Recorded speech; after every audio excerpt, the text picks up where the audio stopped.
मैं Ravinder Kumar Om Prakash Jindal community college से। मैं आज आप लोगों को कम्युनिकेशन स्किल का बेसिक को जानने का प्रयास करेंगे आप लोगों के साथ। ये कम्युनिकेशन स्किल के बगैर हम लोग कितना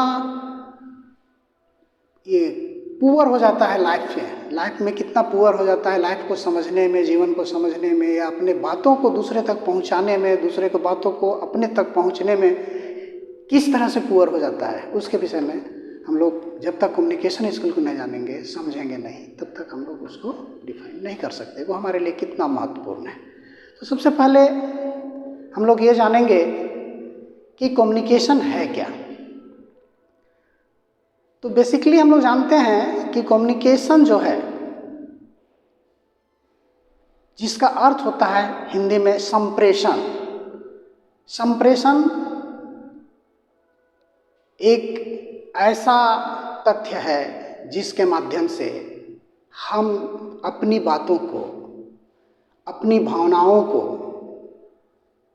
दूसरे तक पहुंचाते हैं और दूसरे के भावनाओं को हम समझते हैं। इसे ही हम लोग कम्युनिकेशन कहते हैं। अब है कि अच्छे तरह से कम्युनिकेशन करना, जब कम्युनिकेशन में हम बहुत ही अच्छे हो जाते हैं या अच्छा बनने का प्रयास करते हैं, संचार को अच्छे से समझना, संचार करना जिसे हम कहेंगे, तो उसे ही स्किल की संज्ञा दी गई। स्किल मतलब एक तरह का कौशलता लाना, कुशल होना, वक्तव्य में, बोलने में, समझने में कुशल होना, इसे ही हम कहते हैं कम्युनिकेशन स्किल, जो हमारे लाइफ में हमारे लिए बहुत जरूरी है, हम मानवों के लिए बहुत जरूरी है। एक मानव तभी कहलाता है जब उसके पास कम्युनिकेशन होता है, उसके पास संचार होता है। यही एक माध्यम है जिसके माध्यम से वह मानव बन पाता है। तो सबसे पहले हम लोग जानने का प्रयास करेंगे कि कम्युनिकेशन में कितने टाइप होते हैं, कितने प्रकार होते हैं, जिसके माध्यम से हम अपने बातों को, अपनी भावनाओं को एक दूसरे से शेयर करते हैं। कम्युनिकेशन शेयर करने के लिए जो होता है, जो टाइप है उसका, जो प्रकार है उसका, वो है कम्युनिकेशन का दो प्रकार। एक है वर्बल और एक है नॉन वर्बल। वर्बल कम्युनिकेशन, जब हम मुंह से, बातों के माध्यम से कम्युनिकेशन करते हैं अथवा संचार करते हैं अथवा संप्रेषण करते हैं, तो उसे हम वर्बल कम्युनिकेशन कहते हैं। वर्बल के अंतर्गत ओरल है जो मुंह से हम करते हैं, और दूसरा है non verbal. Non verbal communication जिसमें बॉडी मूवमेंट, जिसको हम लोग काइनेसिस की संज्ञा देते हैं। दूसरा है पोस्चर, आसन, जिसको हिंदी में हम लोग कहते हैं। तीसरा है आई कांटेक्ट, नेत्र संपर्क। चौथा है पर्सनल स्पेस, वैसा व्यक्तिगत जगह जो अपने आप में कम्युनिकेशन करता है। पांचवा है फेशियल इंप्रेशन, यानी चेहरे के माध्यम से, चेहरे के बनावट के माध्यम से कम्युनिकेशन करना। और छठा है साइकोलॉजिकल फिजिकल चेंजेज। ये जो माध्यम है हमारे कम्युनिकेशन का नॉन वर्बल का, उसके विषय में हम लोग आज थोड़ा टाइप्स ऑफ कम्युनिकेशन का जो है वर्बल और नॉन वर्बल, उसके विषय में डिटेल में थोड़ा जानने का हम लोग प्रयास करेंगे। वर्बल कम्युनिकेशन में ओरल कम्युनिकेशन जो है, जो हम लोग बोल के करते हैं, जिसमें शब्द का प्रयोग होता है, शब्द बोलते हैं हम लोग, किसी से बातें करते हैं हम लोग ओरली, उसे ही हम ओरल कम्युनिकेशन की संज्ञा देते हैं। नॉन वर्बल में जैसा कि मैंने बताया, बॉडी मूवमेंट, शारीरिक हलचल के माध्यम से, शरीर के हलचल के माध्यम से जब हम अपनी बातों को दूसरे तक पहुंचाने का प्रयास करते हैं या उसके शारीरिक हलचल के माध्यम से उनकी बातों को हम अपने को समझते हैं, तो उसे ही हम बॉडी मूवमेंट अथवा काइनेक्सिस की संज्ञा देते हैं। जैसे इशारों में बात करना, आंख मार के या हाथों के माध्यम से, अंगुली के माध्यम से। इसका एक सटीक उदाहरण है ट्रैफिक पुलिस। ट्रैफिक पुलिस आने जाने वाले जितने भी वाहन चालक होते हैं उनसे जो संपर्क करता है, उससे जो कम्युनिकेशन करता है, वह कम्युनिकेशन का एक सच अच्छा उदाहरण बॉडी मूवमेंट है। दूसरा है पोस्चर, आसन, बैठने की तरीका। आप किस मुद्रा में बैठे हो, आपका शरीर एक भाषा बोलता है कि आप क्या कर रहे हो, क्या बोलना चाहते हो। जैसे जब हम हाथ जोड़ के खड़े हैं तो मुंह से कुछ ना बोले फिर भी लोग समझ जाएंगे वो अभिवादन कर रहा है। ऐसे बहुत सारे बॉडी पोस्चर हैं हमारे जिसको आसन कहते हैं हम लोग हिंदी में, उसके माध्यम से हम लोग कम्युनिकेशन करते हैं। तीसरा है आई कांटेक्ट, नेत्र संपर्क, जिसको हिंदी में हम लोग बोलते हैं नेत्र संपर्क।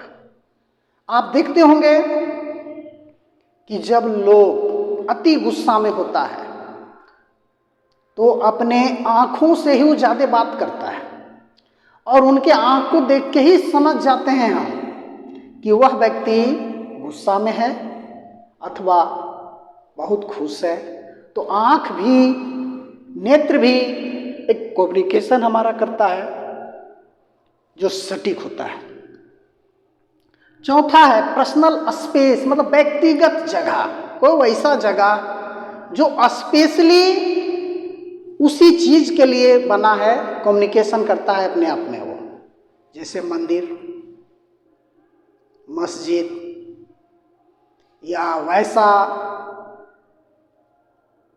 क्षेत्र जहां लोग घूमने के लिए जाते हैं, जैसे जू, अथवा कुछ ऐसा पर्सनल जगह, व्यक्तिगत जगह जो अपने आप में, जैसे एक सुधार उदाहरण कि अगर आप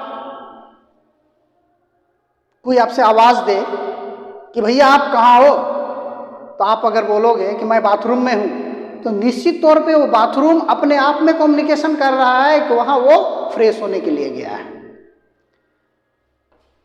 ऐसा तो नहीं है कि बाथरूम में जाके कोई दूसरा क्रियाकलाप हम कर रहे हैं, वह क्षेत्र बना ही है फ्रेश होने के लिए। इसीलिए वह क्षेत्र, पर्सनल जो क्षेत्र है, वह जो स्थान है, अपने आप में कम्युनिकेशन करता है। फेशियल इंप्रेशन, आप चेहरे की बनावट के माध्यम से भी जान सकते हैं या बतला सकते हैं अपनी भावनाओं को बहुत ही अच्छी तरह से। छठा है फिजिकल चेंजेज, शारीरिक परिवर्तन। शारीरिक परिवर्तन जैसे उसका सुंदर उदाहरण, अगर कोई बच्चा बोले कि मेरी उम्र 30 साल हो गई, 40 साल हो गई, तो उसको हम मानने से इनकार करते हैं। क्यों करते हैं? उसके पीछे एक सटीक कारण है कि उसके शरीर का जो परिवर्तन है, एक 40 साल का व्यक्ति में जितना परिवर्तन आना चाहिए उस तरह का परिवर्तन उसमें देखने को हमको नहीं मिलता, तो हम उसकी बातों को मानने से इनकार करते हैं। और अगर उसी तरह से कोई 40 साल का, 50 साल का बुजुर्ग हमसे बोले कि मेरी उम्र 10 साल, आपसे बोले कि मेरी उम्र 10 साल है, तो आप मानेंगे? नहीं मानेंगे। उसके पीछे सिर्फ और सिर्फ रीजन है कि आप बोलोगे कि भैया आप किस माध्यम से, किस तरह से कहते हो कि आप 10 साल के हो, आपके तो बाल पक गए हैं, आपके तो दाढ़ी आ गई है, आपके तो शरीर में झुर्रियाँ आ गई हैं, चेहरे में झुर्रियाँ आ गई हैं। तो ये शारीरिक परिवर्तन जो है, हम कैसे जानते हैं कि लड़का जवान हो गया, हम कैसे जानते हैं कि कोई बच्ची सियानी हो गई? तो उसमें बहुत तरह का शारीरिक परिवर्तन आता है। उन परिवर्तनों के माध्यम से वह अपने आप में कम्युनिकेशन करता है। अगला हम जानने का प्रयास करेंगे कि इसी में कम्युनिकेशन में एक पार्ट और है जिसको हम लोग कहते हैं, आगे हम बात करेंगे कम्युनिकेशन का एक अहम पार्ट जिसको हम कहते हैं ओरल और रिटेन कम्युनिकेशन, अथवा मौखिक, हिंदी में बोले तो मौखिक और लिखित संप्रेषण। मौखिक संप्रेषण, जैसे कि मैं ओरल कम्युनिकेशन के विषय में आपसे बात किया, मौखिक संप्रेषण वही संप्रेषण को कहते हैं जब हम मुंह से बातों के माध्यम से कम्युनिकेशन करते हैं। जस्ट अपोजिट, इसके विपरीत रिटेन कम्युनिकेशन जो हम लिख के करते हैं। जब लिख के कोई काम हम करते हैं, किसी से बातें करते हैं, कम्युनिकेट करते हैं, उसको संचार करते हैं उससे हम, तो उसे हम कहते हैं रिटेन कम्युनिकेशन। रिटेन कम्युनिकेशन और मौखिक संप्रेषण जो है हमारा, जिसको ओरल कम्युनिकेशन अथवा रिटेन कम्युनिकेशन की जो संज्ञा हम देते हैं, इसमें कुछ हानियां और कुछ लाभ भी हैं। ओरल कम्युनिकेशन का जहाँ कुछ लाभ है तो कुछ हानियां भी हैं, उसी तरह से रिटेन कम्युनिकेशन का कुछ लाभ है तो कुछ हानियां भी हैं। तो हम दोनों कम्युनिकेशन का एक तुलनात्मक बातें समझने का प्रयास करते हैं। ओरल कम्युनिकेशन में जो है हम बातों का, शब्दों का प्रयोग करते हैं जो परिवर्तनशील हो सकते हैं कुछ देर में। अभी हम जो बोल रहे हैं सेम वही चीज को कुछ देर के बाद उसी चीज को हम नहीं बोल पाएंगे। लेकिन रिटेन कम्युनिकेशन में हम जो चीज लिख के करते हैं उसको बदलना आसान नहीं होता। दूसरा चीज है, ओरल कम्युनिकेशन में किसी प्रकार का कोई खर्च नहीं है। जस्ट अपोजिट, रिटेन कम्युनिकेशन में हम लोग खर्च देखते हैं। रिटेन कम्युनिकेशन करने के लिए हमको स्टेशनरी की आवश्यकता पड़ती है, पेन, पेपर इत्यादि की आवश्यकता पड़ती है। आगे हम बताते हैं आपसे कि रिटेन कम्युनिकेशन का एक लाभ, रिटेन कम्युनिकेशन को हम सबूत के तौर पे काफ़ी दिनों तक संरक्षित रख सकते हैं। हम उसी रूप में, हूबहू उसी रूप में काफ़ी दिनों तक उसको संजो कर रख सकते हैं और उसी रूप में जब चाहें हम उसको प्रस्तुत कर सकते हैं। लेकिन ओरल कम्युनिकेशन को हम वैसा नहीं कर सकते हैं। ओरल कम्युनिकेशन का एक लाभ है कि उसका जो फीडबैक है वह स्वैच्छिक है और तुरंत आता है। लेकिन रिटेन कम्युनिकेशन का जो फीडबैक है वह लेट से आता है। जब हम किसी चीज़ को लिखते हैं, फिर वहाँ तक भेजते हैं, फिर वहाँ से उसको पढ़ता है, फिर वो लिखता है, तब हमारे पास पहुँचता है। और रिटेन कम्युनिकेशन का फीडबैक स्वैच्छिक है भी नहीं, वो चाहे तो हमको जवाब दे, ना चाहे तो ना दे। लेकिन ओरल कम्युनिकेशन में जवाब क्विक मिलता है, तुरंत मिलता है। आज का जो दौर है, अभी का जो दौर है, इसमें कम्युनिकेशन में रिटेन कम्युनिकेशन का महत्व ज़्यादा हो गया है। क्योंकि जितने भी व्यावसायिक कामें होती हैं, जितने भी व्यावसायिक काम होता है, वो सारा काम रिटेन कम्युनिकेशन में होता है। आप कहीं से कोई सामान मंगवाते हो या भेजते हो तो उसमें ओरल कम्युनिकेशन का बहुत कम प्रयोग होता है, रिटेन कम्युनिकेशन का ज़्यादा उसमें प्रयोग किया जाता है। आगे मैं बताऊंगा आपको, जिसको हम लोग बोलते हैं जन बोलचाल अथवा पब्लिक स्पीकिंग।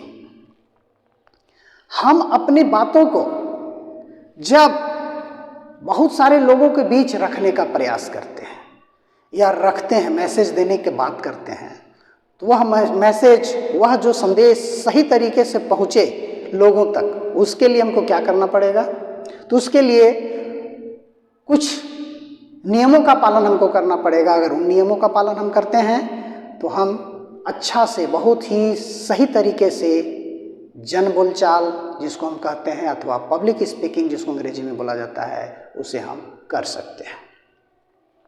उसमें सबसे पहला है 3P कॉन्सेप्ट का पालन करना। ये 3P क्या है? पहला है प्रिपेयर, तैयारी। दूसरा है प्रैक्टिस, और अभ्यास जिसको हम कहते हैं, और तीसरा है परफॉर्मेंस। मैं आगे बताऊं आपको कि जन बोलचाल में जो हम लोग 3P कॉन्सेप्ट के विषय में जानने का प्रयास कर रहे हैं, 3Ps ऑफ पब्लिक स्पीकिंग जिसको हम लोग बोलते हैं, हिंदी में जन बोलचाल बोला जाता है। इसमें 3P जो P है शब्द, उसका 3 स्टेप है। उन स्टेप को अगर हम फॉलो करते हैं तो हम जन बोलचाल को या पब्लिक को अच्छे से संबोधित कर सकते हैं, अच्छे से अपनी मैसेज को, अपने संदेश को वहाँ तक पहुँचा सकते हैं। उसके लिए हमको क्या करना पड़ेगा? सबसे पहला है प्रिपेयर, यानी तैयारी करना। मैसेज का, जो मैसेज हमको पब्लिक तक पहुँचाना है, जनता तक पहुँचाना है, लोगों तक पहुँचाना है, उसका अगर सही रूप से हम तैयारी कर लें उस संदेश का, तो हमको आसानी होगी बातों को रखने में। दूसरा है प्रैक्टिस, जिसका अर्थ होता है अभ्यास करना, प्रैक्टिस करना। अगर हम उस विषय का, जिस विषय पे हमको बात करनी है, जिस सब्जेक्ट पे हमें बात करनी है, उस सब्जेक्ट का पूर्ण रूपेण प्रैक्टिस कर लें, तो हम अपनी बातों को लोगों तक पहुंचाने में बहुत अच्छे तरह से समर्थ हो जाएंगे। और तीसरा है परफॉर्मेंस। Performance means